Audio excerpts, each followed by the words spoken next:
Great. Well, thank you. I can tell it's a pediatric audience when you clap even before I talk because people are so nice. Very nice. We never get that in internal medicine, so it's already a good start. Maybe I'll just stop there. But, but thank you, Cal, and thank you all of you for the warm welcome and for the invitation. One of my favorite things to do is to come talk to different audiences about this topic, especially people who work in different clinical areas than I do, because invariably all of you will bring new insights into this area, and often it will generate new opportunities for collaboration. And so I'm very much looking forward to your ideas. I'm going to try to reserve maybe 15 minutes or so at the end for question and answer, for conversation. So I will reserve the right maybe to hold questions until the very end. So forgive me in advance for that. But let's go ahead and get started. So I'll be talking today about behavioral economic strategies to change patient and clinician behaviors. I think as an internist, so I work with adults, and all of the examples that I give will be from adults. That's largely because there have been very few studies prior to Cal's work and a limited number of others who've explored behavioral economic approaches to change decision-making in pediatrics and family settings. So again, I think there's some real opportunities here for new investigations. Just some quick disclosures. I'm a career development awardee at the VA. All of you know that I cannot speak on behalf of the VA or the US government, but I'm required to say as much. I have received a few consulting fees and honoraria, but nothing that I'll be talking about today will be directly related to any of that work. Okay, so in addition to being an internist, I very much think of myself as a translational behavioral scientist. So what exactly does that mean? When we hear translational science, of course, we think about bench to bedside research. So taking insights from basic science labs, turning those into new therapeutics that can be applied to improve patient health. What I do, I think of it as lab to living room research. So a lot of the insights that I'll talk about today have been identified in psychology labs, in many cases using experiments with undergrads. Marketing labs and business schools. So these is really the basic science of behavioral science, of human behavior. And then trying to leverage some of those insights to develop novel interventions that can be delivered in real world settings to change health related decisions. So this is an overview of where we'll go over the next 40 minutes or so. First, I realize that within this room there's going to be a variety of understanding and experiences with behavioral economics. Some of you are well steeped in behavioral economic interventions and approaches. Some of you, that may not mean all that much to you yet and may sound quite jargony. So I'll provide a level set from the beginning for what behavioral economics is, and then we'll build from there. We'll turn next to some specific tools to change patient behaviors that capitalize on insights from behavioral economics. We'll start with patient behaviors because most of the studies in this area have focused on patient decision-making. Many fewer have talked about or have tried to change clinician behaviors. So we'll start with patient behaviors. We'll talk about modifying choice environments, using financial incentives, and using something called commitment devices. Again, I'll explain each of those in turn as we move forward. We'll then turn to towards changing clinician behaviors. So using each of those intervention approaches, I'll provide a couple examples of studies that have been done in that space, because I think some of the same tools that we can use to change patient behaviors also can be leveraged to change clinician behaviors. Although, as we'll see a little bit later, spoiler alert, sometimes that can be a little bit more challenging with clinicians. And then in order to provide kind of a fair and balanced view of behavioral economics, I'll talk a lot about these examples will build on the promise of behavioral economics. There have been some very valid criticisms of behavioral economic approaches that are worth knowing about, especially if you're considering pursuing one of these approaches. And then I'll leave with some promising future directions in this area, and then again open it up for conversation and questions. All right, so if I had to explain behavioral economics in one sentence, I couldn't find a better sentence than this one. So I'll read it, and this comes from Colin Kammerer from UC Berkeley and George Lowenstein from Carnegie Mellon. Who are two of the godfathers, I would say, of behavioral economics. And what they said about the field is that behavioral economics increases the explanatory power of economics by providing it with more realistic psychological foundations. So it starts with a standard economic model, which again in one or two sentences essentially says that people weigh the marginal benefits and costs of their decisions in order to maximize their own utility. People do that, but that's not the end-all be-all. There are other psychological factors that can influence decision-making, sometimes to a greater extent than the benefits and costs can, and the benefits and costs are also not static over time.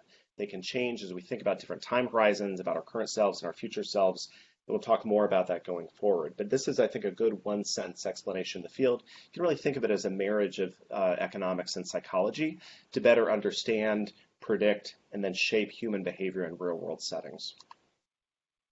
All right, and then all of you are probably aware that behavioral economics, I think, has really, we're here talking about this and talking about some of this research in part because behavioral economics has really captured the popular imagination, in large part from two, and there are several others, notable books in the popular press, Nudge and Predictably Irrational, which I think have really held out a lot of hope for the field in terms of new approaches to addressing old and in many cases intractable choice-related problems. And if I had to, if you would focus just on one slide that I could leave you with some new information, it would be this one, because I think really what this slide shows are the three main insights from the field of behavioral economics that have the most promise for health and healthcare.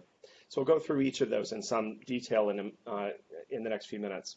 So the first insight is that contextual factors influence people's choices.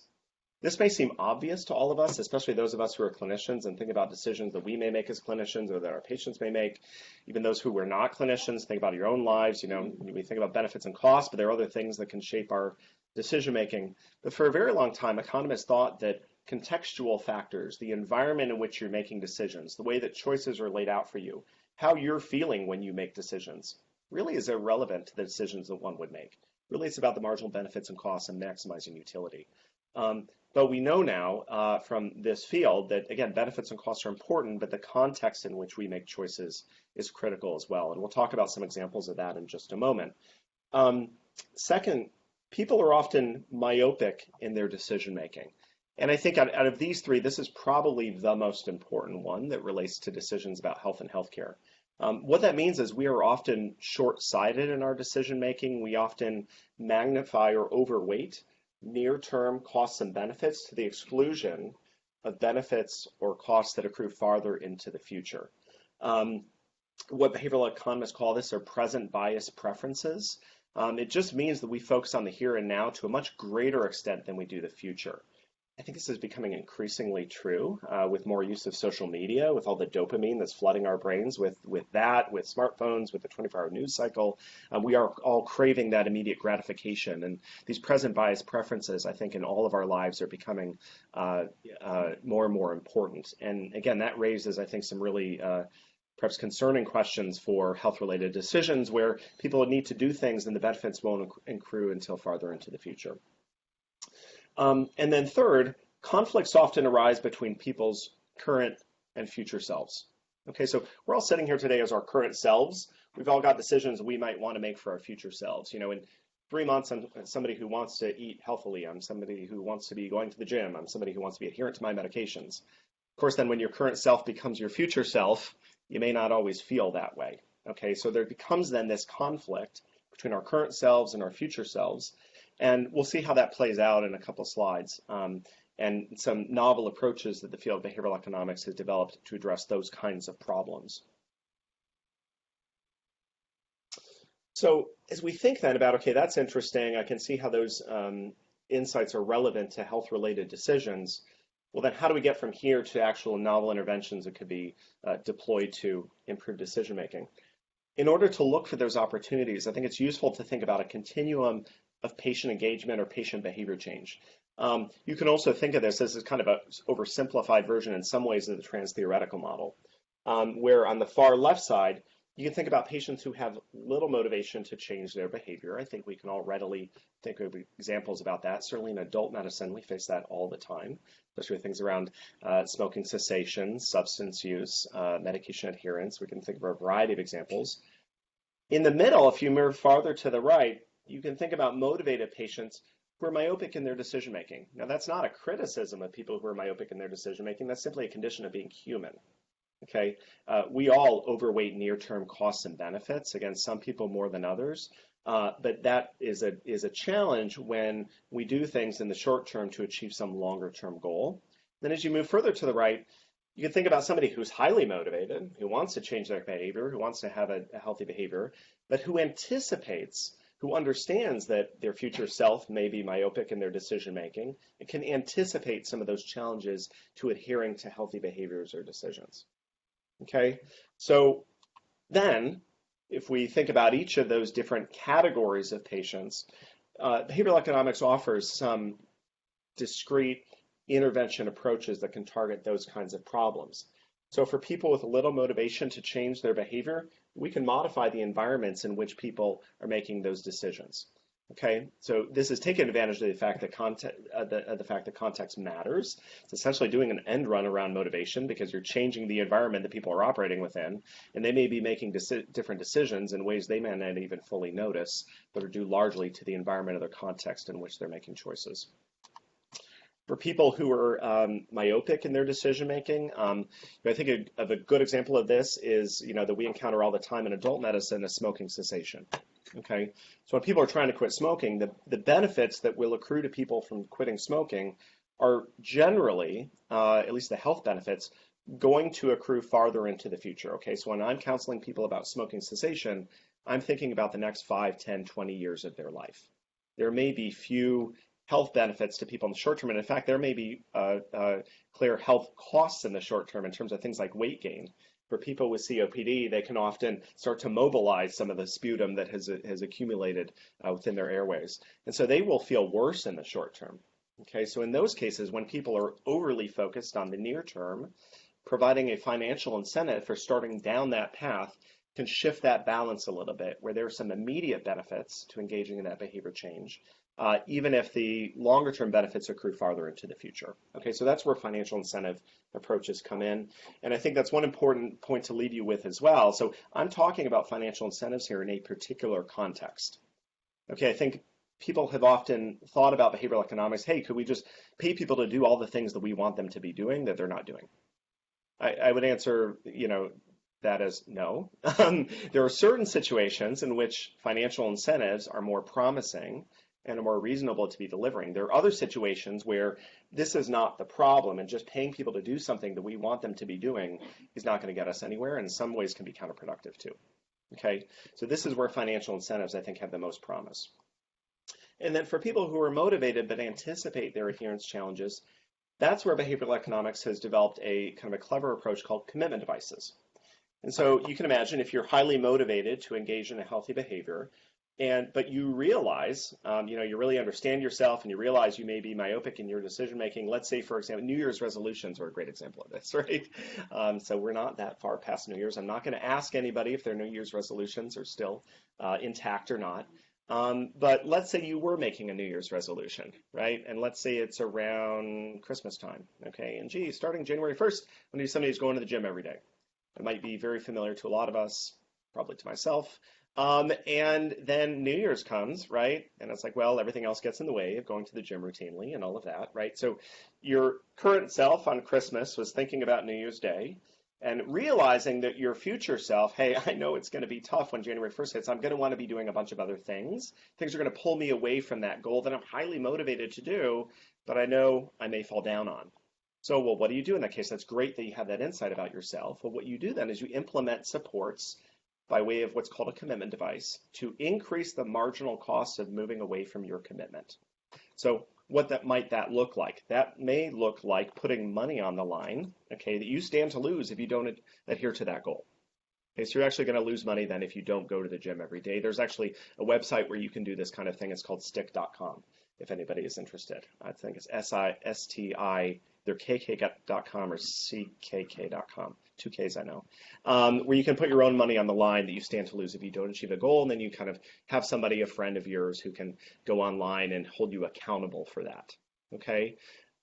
We do this all the time. Again, back to smoking cessation. This is a good example of this. We ask people to commit to a date in the future when they're going to become a non-smoker. We ask them to, leading up to that day, to throw out your lighters, throw out your cigarettes, your ashtrays, tell everybody around you that you're a non-smoker starting on that day to hold you accountable. You are increasing then the marginal cost of moving away from that goal. You're going to make it a little painful to move away from that because you've then got to go out and buy a lighter. You've got to go out and buy cigarettes, go out and buy an ashtray. Your friends are going to wonder why you're not on track towards your goal. Maybe your family members are a bit disappointed and concerned about you, okay? It's going to make it more likely you stay on track to achieve that goal. That's a commitment device. All of these things, and this is another thing I think that has captured people's imagination as well. None of these things are locking people into a particular decision. Okay, they are preserving the freedom for people to choose, but they are making it more likely that they will choose a preferential behavior. Okay, and again, this works best when it's a behavior people prefer for themselves versus something that we prefer for them that they don't want to do. That's a different kind of problem entirely, and probably better suited for other public health approaches or health communication approaches. Okay, so those are the three tools that we're going to talk about in some depth now, starting with modifying choice environments. And this is where I think it gets particularly fun because we can talk about some real-world examples of these things. So this is an example of some kind of standard health promotion messaging about diabetes prevention. This comes from a study that we recently completed a trial at the Ann Arbor VA with veterans with prediabetes as part of my VA Career Development Award.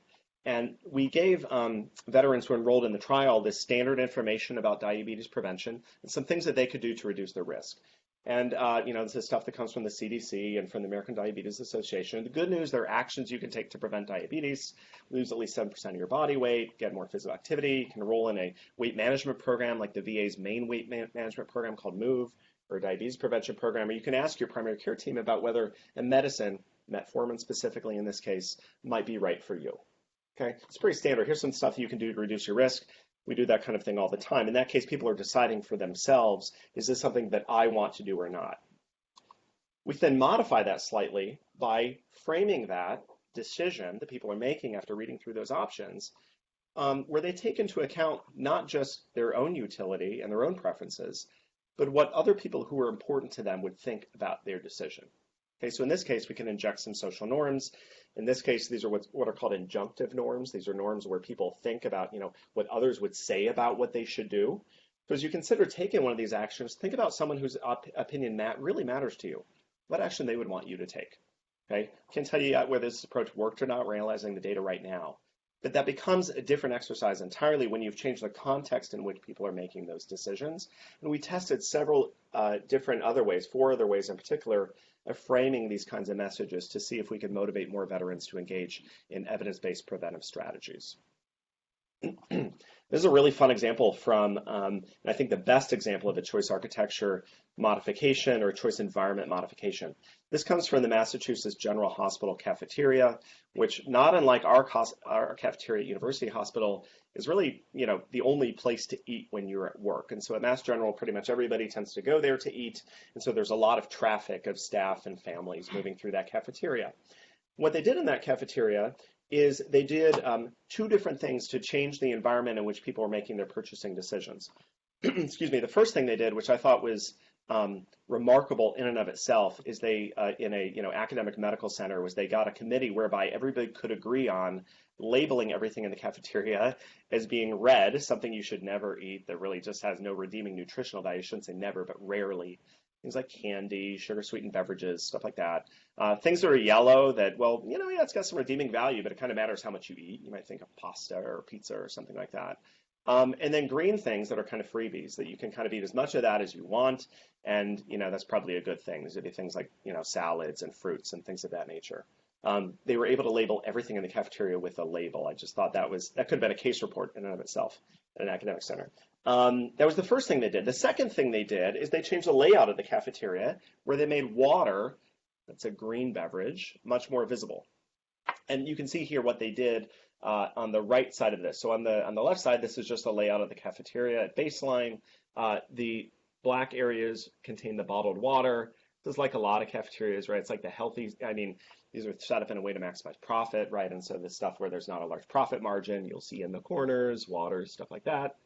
What they did here, though, is they changed the layout. They put water everywhere. They put it up by the cashier. They put it at eye level everywhere. They also moved all of the green stuff at eye level. Okay? All the same stuff was still there. It just had a label on it, and the layout was different. It's pretty simple, right? And relatively low cost to do. And here's what they found. So you can see here on this figure, purchasing, and so that's beverage sales, what's here on the vertical axis, of water, diet soda, and regular soda. And then they looked at a whole bunch of other kind of purchasing decisions. The white bars represent the baseline, okay, of purchasing of each of those categories.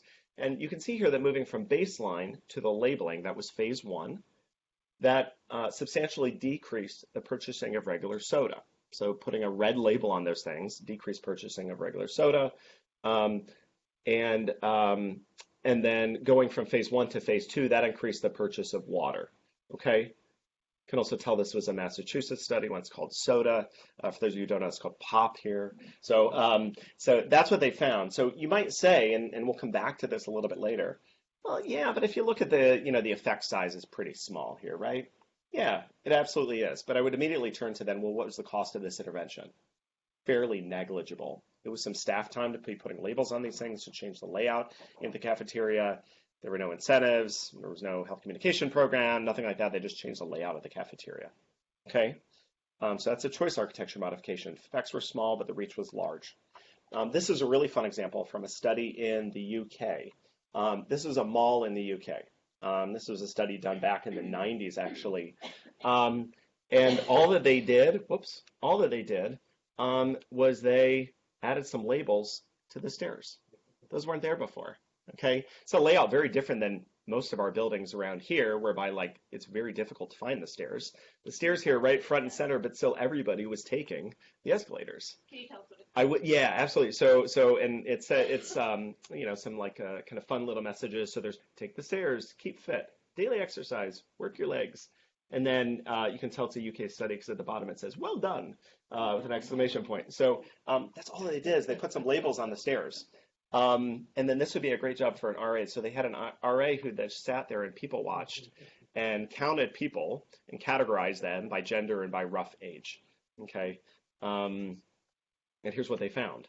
So simply putting those banners or labels, if you will, on the stairs, you can see here the baseline use of stairs. Okay. And this is for different kinds of people by their gender and their relative age, at least as assessed by the RA.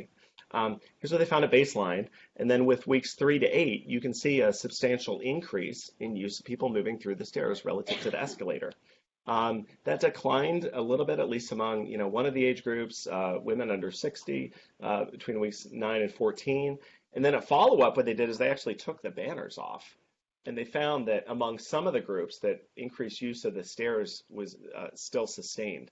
There must be a lot of repeat customers at the mall who just had changed their habits, or I don't know what other explanation there would be for that, nor necessarily why you would take the labels away if they worked. Okay, so that's one thing about that's a major advantage to choice architecture modifications or choice environment modifications is that you can turn it on and just leave it there. That's what they've done at the Mass General cafeteria, and they have now, done umpty-ump studies after that, and where they have looked at the effects, interestingly, on racial and ethnic disparities and purchasing and on health outcomes and all kinds of other things. So it's a low-cost intervention, can remain turned on relative to some of the other things that we'll talk about. Okay, so that's choice environment modifications. We'll turn next then to thinking about patients who might have more motivation that can be short-sighted or myopic in their decision-making. Again, all of us experience this in some way, so this is not something unique to a particular kind of patient per se, but you can think about certain health behaviors where this is more of a problem than others. So this is where financial incentives can come into play. So this is a study that we did back when I was an RWJ clinical scholar at Penn, where we tested this actually at the Children's Hospital of Philadelphia. So these were employees of CHOP, okay? So these weren't, again, children or their families, but these were employees of CHOP who wanted to lose weight. And this is a really common situation, of course, in a lot of workplaces. People who want to lose weight have tried a lot of different things, may have not found much success or at least sustained success and want to try something new. So we were able to recruit, I think, 105 employees for the study, and we tested 2 different kinds of financial incentive approaches to encourage people to meet their weight loss goals. It was a fairly modest weight loss goal of about £1 a week over a 24-month time period, and these were all people with a BMI between 30 and 50. So kind of a public health approved, weight loss goal. And we didn't give people any other information. We reminded them of resources that they had in the workplace to support weight loss, but the big thing was offering them a financial incentive. And we delivered that incentive in 2 different ways, and we can always maybe talk about that a little bit later, different ways to design financial incentives, because they don't all work equally. It actually gets quite complicated in their design. But we found here that in a group-based financial incentive, where the incentive that people got was conditional not just on their own success in meeting weight loss goals, but also the success of other people in a virtual group. So 4 other peers were also enrolled in the study, employees of CHOP. They didn't know who they were. And if everybody met their weight loss goal, they each got a smaller incentive. If fewer number of people in that group met the weight loss goal, then those people would share in the pool of incentive allocated to that group. That's why the groups were anonymous, because otherwise we can get into a lot of people undermining others. If they knew that, they were the one successful one to achieve the goal, then they would get the entire incentive. Here's another application of financial incentive approach. This one that I had started it while I was at Penn, and at that time I was practicing at the Philadelphia VA Medical Center. And a big problem that we experienced clinically, which you probably can think of plenty of examples of this in the pediatric world, where we had the main test that we had to screen for colorectal cancer was what's called a fecal occult blood test. It's a kit that you can take home to look for small amounts of your blood in your stool that you can't see. So also there's guidelines also suggest colonoscopy is reasonable at a different frequency to screen for colorectal cancer. The problem at the Philadelphia VA at that time is we didn't have money to pay colonoscopists to do that procedure. So for patients at average risk for colon cancer, all that we had were those kits to give them. And that's great. We gave out a ton of them. The problem is only about a third of the time people completed the kit because it relies heavily on patients taking it home and actually doing the kit. And often, even when people said they wanted to do it, 2/3 of the time they wouldn't. Okay, and that's what you can see here at baseline. This is the control group. 34.5% of the time, people completed the kit within 30 days that they had agreed to already do with their provider. Then we had 3 different ways of offering a relatively small financial incentive for completing the kit within 30 days. And these are all equivalent as a line item on a budget. Okay, it's a $5 per patient allocation. We can just pay people $5, right? We can pay people just $5 to turn in their kit, right? That didn't really do much of anything. Instead, we said, well, let's give you a 1 in 10 chance of earning $50. Okay, the expected value of that is $5, but for many people, because they could be overly optimistic about the chance of success, hey, I feel like I'm going to be the person who's going to get it. I'm going to get the $50. They may focus more on the $50 than the 1 in 10 chance, and so it feels to them like more than $5. And in fact, we found that simple financial incentive approach increased fecal occult blood test completion rates by an absolute rate of 20%, which is a substantial increase at a relatively low cost. We also did a $500 raffle where we took about 100 patients allocated to that arm and said, one of you is going to get $500 for completing your kit. We thought there would be a linear response here, right? That it would be, this one wouldn't do anything, this would do something. We'd see a big increase to the $500 raffle. We didn't do this as a mixed method study, unfortunately, so we don't know why that one didn't work. It may have been just a raffle when, doing screening for colon cancer was too weird for people. They didn't believe it. You can imagine all kinds of other reasons. But suffice it to say that different ways of delivering a financial incentive with an equivalent cost had different effects. Okay, and then just quickly, financial incentive approaches also have been tested for medication adherence. This was one of the first studies done in this area, also at Penn, where they had a daily financial incentive for people to adhere to their warfarin, so a blood thinner that people take where the levels can go up and down, and again relies heavily on patient adherence. So what you see here on the figure are the days where people's INR, or a measure of the thinness of their blood, is out of their target range. That decreased substantially when the lottery-based incentive was delivered. There were 2 different kinds of incentives, $5 a day as an expected value and $3 a day, so a smaller incentive. But you can see here, post-lottery, when the incentive is turned off, people's INR out of target range went right back to where it was before. We see this again and again and again with financial incentive studies, so that's one major caveat in using incentives, unless you're going to deliver them into perpetuity, or unless the incentive is going to encourage people to change their way of thinking about something or change their habits. Then when you take away the incentive, people are likely going to revert back to their own behavior unless something else is different. Okay, and then finally, commitment devices. And again, these are most appropriate for patients who have more motivation and who realize that their future selves are going to experience some adherence challenges. So this was a study that we did also when I was at Penn, where we tested what's called a deposit contract approach. So I mentioned that approach on stick.com and other places, and I don't get any money or anything from stick.com. It's just a good example of that. Whereby people have a goal they want to achieve, and then they put their own money on their line that they stand to lose if they don't achieve the goal. So we use this kind of approach to try to motivate weight loss among obese employees who wanted to lose weight. And in this case, it was at Blue Cross Blue Shield of New Jersey as a health insurer. So these were the employers or the employees of the health insurer. And then we had different kinds of, again, what are called deposit contracts. So in this condition, we asked people to simply put their own money on the line in a given month and said, you know, if you don't achieve your weight loss goal, that money will disappear. Okay. For people who are highly motivated, they might find that attractive but risky.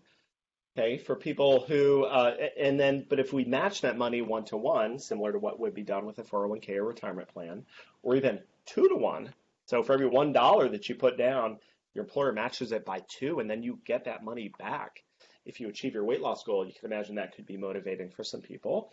And what we found here is that in the 1-to-1 match arm, there was a statistically significant, but questionably clinically significant decrease in weight after 24 weeks. So again, this is the mean baseline weight. So that was about 213 pounds in the 1-to-1 match arm, and those people on average lost 5 pounds. Okay, so that's a 2.5%, 2% mean weight loss in that arm. Many people would say that is marginally clinically significant at best. So the effects were small. This kind of approach relies on people to be highly motivated. Okay, the main reason why this didn't work is very few people in each of the deposit contract arms actually put down their own money. They said, yeah, I want to lose weight. I'm somewhat motivated to do that, but then once they fully understood what the conditions were in the study, it's spelled out at some level, right, in the consent form, many people started to do it in the beginning, started to put their own money down. It was a decision to be made over every one of the 6 months in the trial. Many people contributed money in the beginning, weren't successful, said, oh, that feels bad. I'm going to stop putting my own money on the line. Why would I do that if I can't achieve the goal?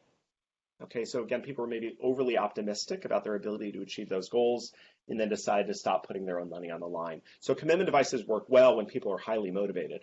Another good example of this from medicine that's probably never used in the pediatric world but is occasionally used in the adult world is Antabuse, which is a medication that people take when they're trying to remain abstinent from alcohol. Because what happens then is when people drink, they get very sick. And then they say, oh, that felt bad, I'm going to stop drinking. Unless you are highly motivated, though, what most patients who are taking that, even who decide to take Antabuse do, is they say, gee, that feels bad, I'm going to stop taking the Antabuse. Right? So you've got to be highly motivated for this to work. Okay, a couple quick examples about other places in which that has been used. There's a more recent study in New England Journal of Medicine back in 2015 that tested this deposit contract approach to motivate smoking cessation. Okay, so this also was done through a large employer. What you can see here is 6 months after the quit date, these two deposit contract arms where people put their own money on the line, they stood to lose if they weren't abstinent from tobacco at 6 months, that led to greater rates of abstinence at 6 months relative to a usual care group. However, 12 months out, that group was no better than the control group in terms of sustained abstinence. Okay, however, paying people to quit smoking, okay, so not asking them to put their own money on the line was more effective in this trial. Okay, so we've talked about patients. And again, there's much more evidence for changing patient behavior with behavioral economic approaches, but we can think of some of the same approaches to change clinician behaviors too.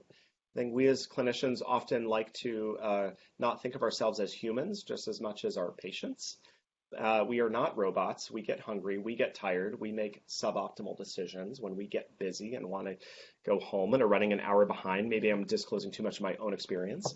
But we can often experience some of the same cognitive or decision biases that our patients face as well, which impedes our ability to deliver the kind of care that we want to be delivering.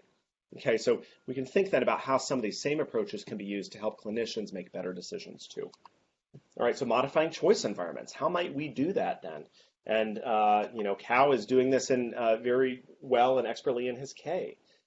This is one of the first studies that tested changing the options within the electronic health record as a strategy to improve prescribing decisions. Okay, so this was a study that was done at Penn Medicine, so the University of Pennsylvania's health system. And what they did is they instituted a system-wide change within the EHR whereby it sort of preferentially moved all the prescribing to generics. Okay, you could still say preserve the freedom to choose. If you wanted to dispense as written, as it's called, you write for a brand name drug. Let's say in this case something that we use a lot in adult medicine. Coreg is the brand name for carvedilol, a beta blocker. So you could still dispense Coreg if you wanted to. You would just have to check on the box that said dispense as written. Otherwise, it would default to the generic drug. Okay. Of course, many pharmacies do this when they get the prescriptions, but be that as it may, what they were studying here was the actual prescribing decisions. So this was the baseline. Okay, these were the rates of generic prescribing for different classes of drugs through 2014. And then what happened in November 2014 is they instituted that EHR change across the board, across the whole health system. And then they did something really clever is they said, okay, well, we see these rates go up and maybe something else is going on, right? It's just a pre-post, but instead their comparison group was Synthroid, levothyroxine, which is a medication where there's one of the few drugs where there actually can be different bioactive levels, whether a patient is taking levothyroxine or Synthroid. So prescribing brand name versus generic is actually relevant and matters. People will often prescribe brand name Synthroid over levothyroxine if that's what the patient has been taking. Because otherwise you might mess up their thyroid levels if you make a switch or if a pharmacy made a switch. So they use that then as the comparator. And what they found using a difference in differences analysis is that rates of generic prescribing were substantially greater for all these other classes of drugs relative to levothyroxine versus Synthroid. Okay, this is a very simple modification in the EHR. I think most of the clinicians probably didn't really even notice it all that much. And again, it sort of does an end run around people's level of motivation to change their behavior. It kind of changes that for them and leverages the fact that context matters. Okay, so EHR modifications can potentially be powerful. As Cal could speak to, they are harder than one might think in many cases to implement for a variety of reasons. But again, in the right context, the right situation, they can be very useful. Yeah, please. In the thyroid group, yeah. was an increase in generic use. Yeah. Did they look at unintended consequences, adverse events? Yeah, it's a good question. I don't think that they did, right? Because, there's no free lunch in any of these things, right? And it could be that if people were sort of unintentionally switched, a provider who's not paying close attention, somebody inadvertently gets switched from Synthroid to levothyroxine. Yeah, that could be bad for some patients. So unintended consequences abound, even these behavioral economic approaches. So it's a really good question. All right, so financial incentives. So again, we can sometimes be short-sighted in our decision-making. We may over-magnify the short-term consequences for our patients and pay less attention to the longer-term consequences. So could financial incentives be used to change provider behavior? You might say, well, yeah, they've been used all the time and pay for performance. Somewhat, I would say, what pay for performance is in most cases, though, is kind of a standard economic incentive. Okay, it's simply increasing the benefit of engaging in a behavior, so it's changing the marginal benefits for people without necessarily thinking about other cognitive biases, their psychological factors that might come into play. So what they did in this study, this was a study done, I think it was with a community health system, I believe in Illinois. So this was in a non-academic setting, even though the group is out of Penn that did the analysis, where they designed a new pay-for-performance program, where instead of saying, listen, you're going to get more reimbursement for meeting quality targets, instead we're going to change that reimbursement, and we're going to try to kind of turbocharge it using behavioral economic approaches. And we're going to do that in two different ways. One of the ways is by increasing social pressure, as they called it. So whereby the pay for performance incentive is not just directed towards you as an individual clinician and how you're doing on meeting quality targets for your patients. It instead is based also on the performance of the group. So in those cases, you can imagine having a manager, a clinic leader going around and saying, okay, everybody, we've got to be meeting our targets for this so that the whole group could get a bigger bonus. That might theoretically be one way to increase the power of that incentive. Another way would be leveraging loss aversion. I haven't talked much about that, but that's another behavioral economic principle that is probably one of the successes of the field of behavioral economics. And in fact, won Kahneman and Tversky the Nobel Prize. It was one of the insights that won them the Nobel Prize in economics, was this idea that we feel losses more acutely or more powerfully than we do otherwise equivalent gains. Okay, prior to that, economists thought that losses and gains were felt equivalently and were just as important as one another. So disappointingly, when using this kind of financial incentive approach to try to modify clinician behavior and looking at rates of meeting certain quality targets, what you see here in this figure, so these are adjusted odds ratios, okay, comparing this increased social pressure pay for performance program to LBS. This simply was what they called a larger bonus program. So that was the comparator in this randomized trial. Or a loss-framed kind of approach, whereby people were told, listen, this is the pool of money set aside for you to meet quality targets. If you don't achieve it, we're going to take it back from you. We're going to try to make you feel like you already had it and then take it away if you don't meet the targets. Disappointingly, you can see here, because both those odds ratios cross 1, at least in the confidence intervals, that they had no greater effect than the comparator group. So turbocharging these approaches with behavioral economic insights didn't seem to be more powerful. Yeah, Gary. Wouldn't some of this also be due to how difficult the change really is? Like, really make a huge difference in quality. It could take a heck of a lot of effort. And people somehow decide the effort isn't worth the gain. And as opposed to, let's say, a pharmaceutical company who has a new hip device, who says, if you use our hip device, we're going to take you on a fishing trip into the Bahamas. A lot of people are going to use that device. Yeah, absolutely. And so those are great points, and a couple direct responses to that. So, some of to your point about other things impeding people's ability to meet some of those quality targets, I think this is an example of where behavioral economic approaches may not be powerful enough or may not be the right solution to the problem. Some of the same problems that have plagued pay for performance programs, that was such a tongue twister for me, that are still present here, right? The fact that, I see all kinds of other patients, right, who there's a different set of programs. The incentive isn't large enough for me. I can't keep track of it. There's also what behavioral economists have called a mental accounting problem. I can't keep track of how well I'm doing towards meeting this target. I know it's sort of out there. I know I'm doing some stuff, but let's try to get through my day here. And so all of those things may not make that the right kind of approach. Similarly, you might say, okay, well, the fishing trip might work. Let's say that we're valued at $3,000, right? Then people might say, well, let's give you $3,000 as pay for performance. That may not work as well as the fishing trip, because that may be more meaningful to you, right? It might feel different than giving you $3,000 cash, even though economists would say, well, the cash is always the right way to go, right? So that's where behavioral economists would say, well, that actually matters, the way in which that's delivered. So, yeah, I think this is an important study. It's an interesting study. Nobody had done that thus far, but, and I know these folks really well and think very highly of that work. I'm still not convinced that this is the right solution to the problem they're trying to target, but is an important academic question to explore. I'll close with commitment devices here in terms of thinking about changing clinician behavior, because this is something we've actually been doing here, both at Michigan Medicine and at IHA. So, I've run 2 studies recently where we have tried to modify clinician behavior using commitment devices. So these are trying to change decision-making of clinicians in primary care. And why do I think the commitment devices could be the way to go for decreasing use of low-value care in primary care? So that's the kind of clinical problem that we're targeting there. When you talk about low-value care, things that aren't going to improve patient outcomes and could lead to unnecessary harms, right? None of us as clinicians, and any of you as researchers, even not as clinicians, that's not the kind of healthcare system that we want for us, for our patients, for families, whereas a system where we're doing things to people that aren't going to help them and could hurt them. Right? Nobody wants to be doing that, yet low-value care is delivered all over the place. So when we think about primary care, where I do a lot of my work, we began to think about, okay, why is so much low-value care ordered in primary care when we're not incentivized at all to do so? We're salaried. There's no increased reimbursement for us. And I think a lot of it could be the environments in which we make these kinds of choices, okay? When we sit in rooms like this and we think about choosing wisely guidelines, all these professional recommendations about low-value care to avoid, we're using what psychologists have called dual cognitive processing, and we're using slower thinking, okay, system 2 thinking. This is where we have slower decisions. We're more analytic. We're more rule-based. We say, yeah, in situations like this, it doesn't make sense to order a lumbar spine MRI. Right?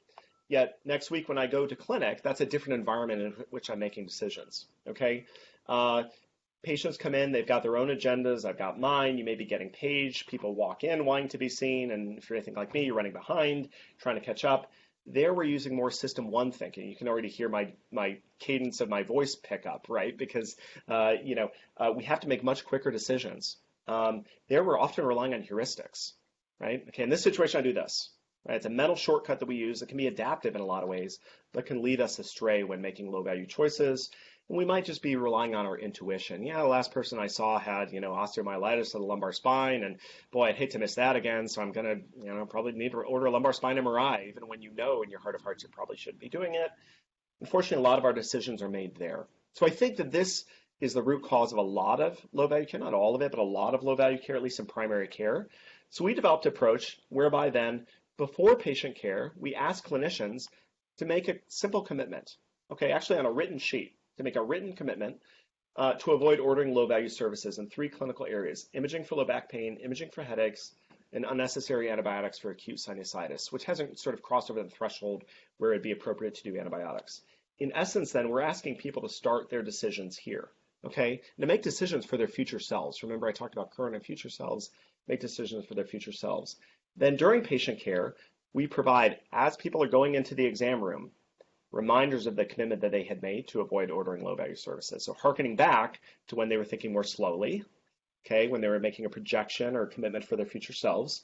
We offer them handouts at the point of care to readily have easy conversations with patients, and then provide some other supportive resources to remind people of the commitment they had made and give them some tools to avoid low-value care. So that then becomes the environment in which people are making decisions about low-value care. Here's what we found. We found that, and this was as a stepped wedge cluster randomized trial. We did this at IHA, actually in 6 IHA clinics. We've now done a 2.0 version of the intervention at both IHA and Michigan Medicine, targeting 3 different clinical areas. We found that this intervention led to an absolute reduction of 1.2 percentage points in the percentage of low back pain visits where an imaging test was ordered. Okay, this was a 12% relative reduction, so this is coming down from a baseline of 10%. We weren't able to move the needle around headaches or sinusitis, but you can see the sample sizes were much smaller for those kinds of clinical visits. All right. I've really built up here the promise of behavioral economics, right? This is like, if I could stack the deck here in terms of behavioral economic approaches, this is how I would do it. I've kind of done that over the last 40 minutes. But let's be honest about some of the very valid criticisms of some of these approaches.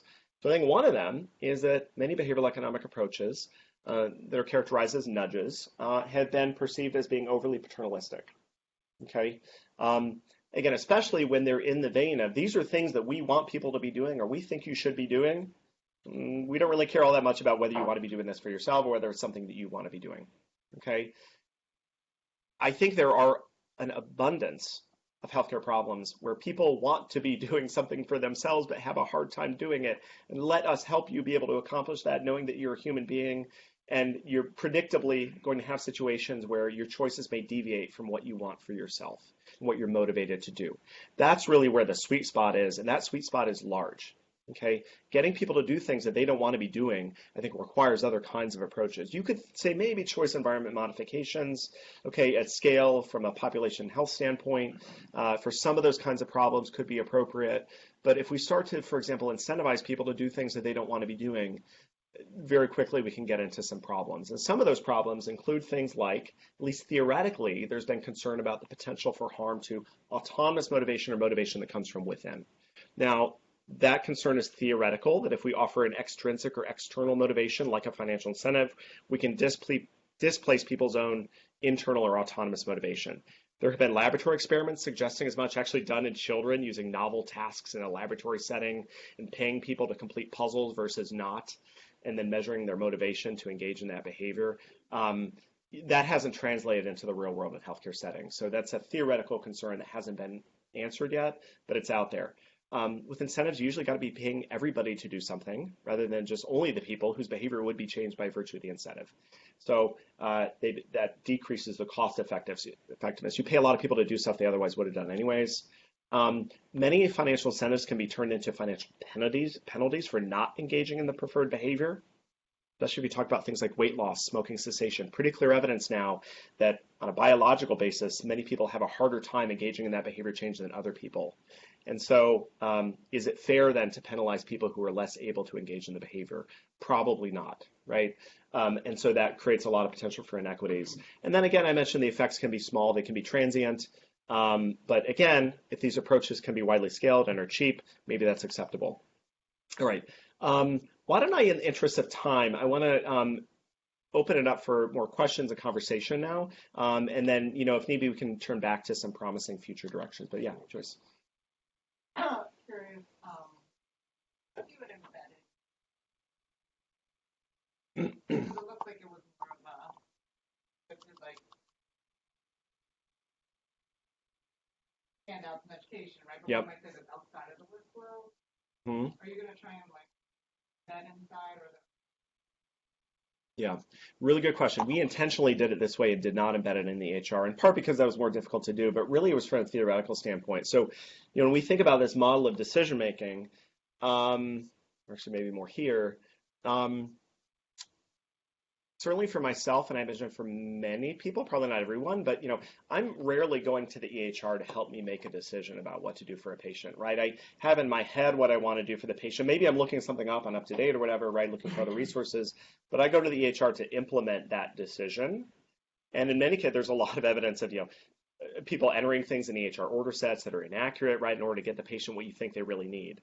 So in that case, the decision is often already made. And so trying to change people's decisions about low value care, and then practically, we've already talked about the lumbar spine MRI, and now I'm going to the EHR to order that for you. How do I then back out of that with the patient after we've already made that decision together? So we intentionally wanted people to have a different mindset when they're entering the exam room and changing the choice environment, and not embedding it within the EHR. But from a practical standpoint, to increase the reach, that certainly would be more scalable. Yeah. And it just seems, I just want to say, like, it seems Yeah. like what you want, like, I see what you're saying, and perhaps because of the state of how it's designed, it's not effectively helping you learn or effectively helping you make decisions. Yeah. I mean, the whole point of that other graph that you showed is that, like, when you default, right, like, people do stuff, like, with impact, right? So I guess my question is, like, how do you change that paradigm to say, like, let's use it as a tool? Let's bring it in instead of assuming that it's like the add-on or the end of a process. Yeah. And does that make it more effective? Because my suspicion is that it would be, because there's always like the papers that you shuffle in the clinic, and there's things that the interface is not guiding you to do right now, but could in the future. Yeah, totally agree. So if the EHR provided more decision support and there were more of routine workflow, absolutely I would want to embed this in the EHR. But as you said, that's not the current state. So yeah. Thank you for a very nice overview. I have a whole question, and we're on. Great job of holding our questions until the end. I'm sure we have quite a few afterwards. Yeah, and I'm happy to stay longer if people are able to. Great. Yeah. So one is, I'm glad that you brought up cost effective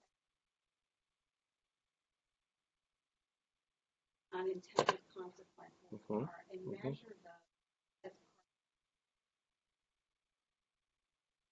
like at the very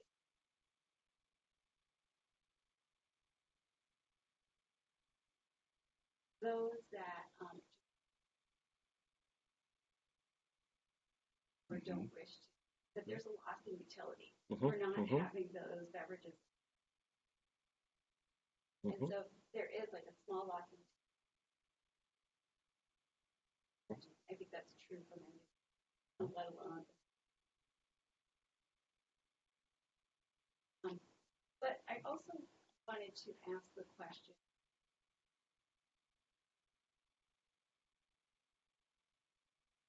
Of examples, provider level, at least the ones presented far less effective. And so, I wanted to ask the question that often there are multiple.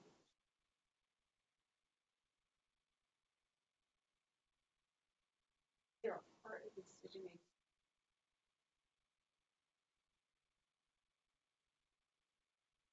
How would you think that you then have?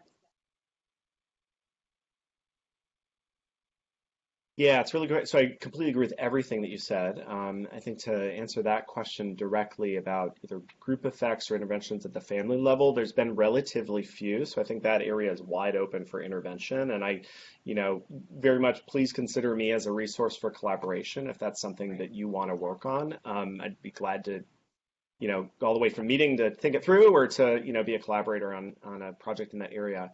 There is some recent work focused on physical activity that has looked at There are a couple of physical activity studies out of Penn, with lead author being Mitesh Patel, that have tested kind of what they call gamification of physical activity, whereby, you've got an online interface and that people get, different kinds of, badges and the like for meeting physical activity targets. And so it's connected to a larger group. That's why I think, highlighted here in promising future directions, I think it's leveraging social influences. So thinking about, we don't make decisions in many cases as an individual. And again, behavioral economics has taught us as such, right? It's the context matters, our social environment matters. So let's leverage that then and think about, okay, well, who are you within this social network? Who are the important players in your social network? And how can we might be able to leverage that? And we'll say some of the things that have done that this far, especially around medication adherence, have been more in the vein of, I'm going to give a report to somebody who's important to you and tell you that you didn't take your medicines.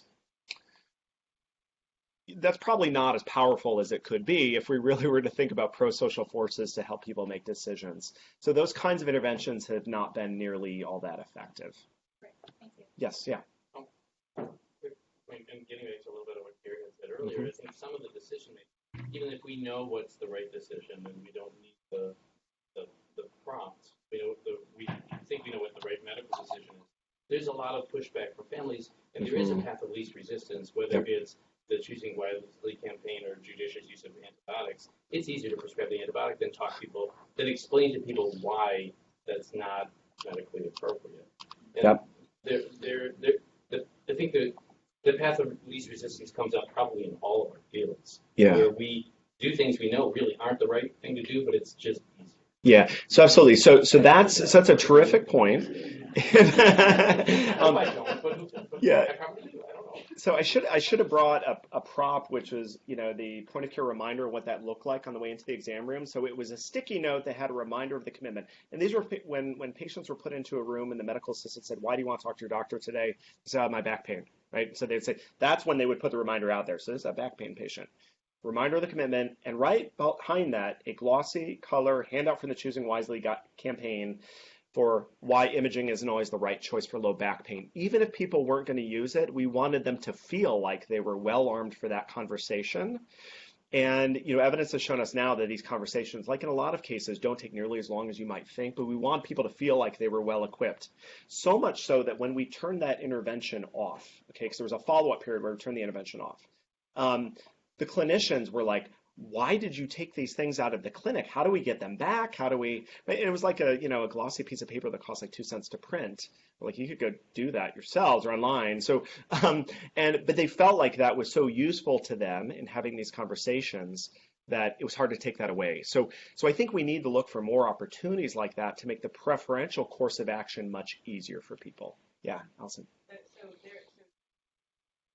Yeah, absolutely. Thank you. And we had leveraged that a bit in this 2.0 version of this Committing to Choose Wisely approach that we did at IHA Michigan Medicine, where we had posters. If any of you get your care, I'm not going to just ask you to disclose it in PHI, but get your care at Michigan Medicine, or IHA for that matter, in the adult medicine clinics. These posters were actually up for about an 8-month period in many of the clinics where we said, "Committing to Choose Wisely with you." So it had the photos of the clinicians, but as a group, to leverage some of those group effects, to say that, in order for us to avoid low-value care, we've all got to be in this together, because if I don't do the lumbar spine MRI, maybe you're going to show up at the ED and you're going to get it there. Or maybe you're going to go to urgent care and you're going to see my other colleague the next day who's going to do it anyway. So we got to all be on the same page about this. So we wanted there to be some group effects there and some social pressures somewhat. So we'll see. We're analyzing the data right now. But I completely agree that those things can be really powerful. Yeah, Cal?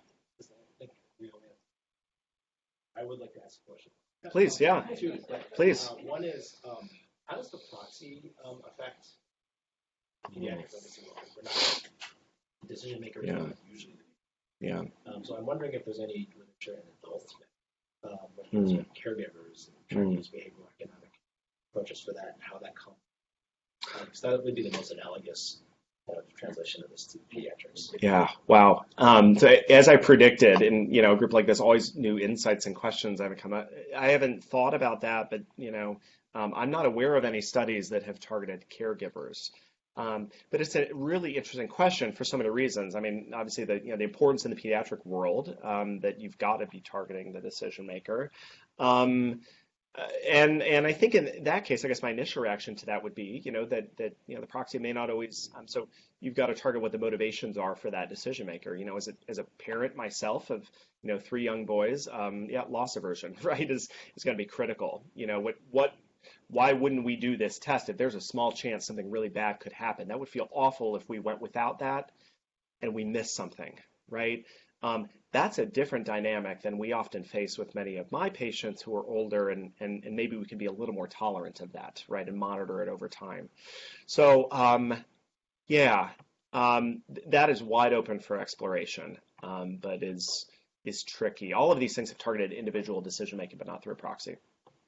One last question I have to ask. Please. I'm curious what you think about the university machine vending machines design. You know how basically when you go to a vending machine, there's some of them like nuts or whatever is like where even the baked chips are unhealthy, and everything like the Cheetos don't have that.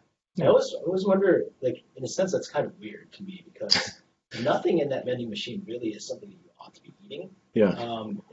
In a sense, by labeling something as healthy, you actually maybe helping people, like, conditional on the decision to go to the vending machine. You might make people, like, kind of pick the healthier choice, but you also might actually increase the probability of them going to the vending machine in the first place because they think that, oh, this is healthy. Yeah.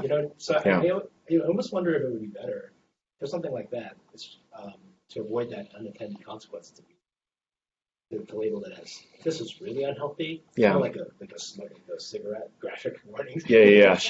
Heart attack, right?